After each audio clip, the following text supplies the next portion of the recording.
Mattarella, è arrivato il tempo della ripartenza, la ripresa sarà veloce ed efficace. Pensiamo al futuro dei giovani. Von der Leyen, con i vaccini graduale riapertura ma guardia rimanga alta. Vescovi italiani, recovery, opportunità di crescita.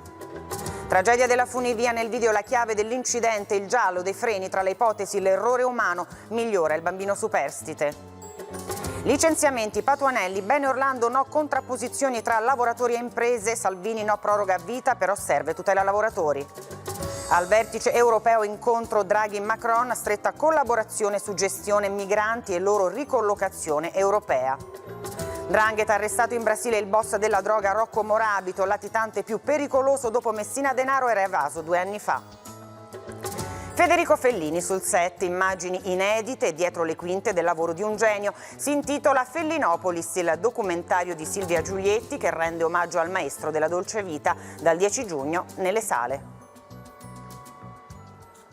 Buongiorno dal TG1, è iniziato il tempo della ripartenza, la ripresa sarà veloce ed efficace. Guardiamo al futuro pensando ai giovani. Lo sottolinea il Presidente della Repubblica Mattarella in visita a Cremona. Per una efficace attuazione del piano di riforme, aggiunge il Capo dello Stato, serve l'energia di tutto il Paese. Sentiamo Andrea Bovio.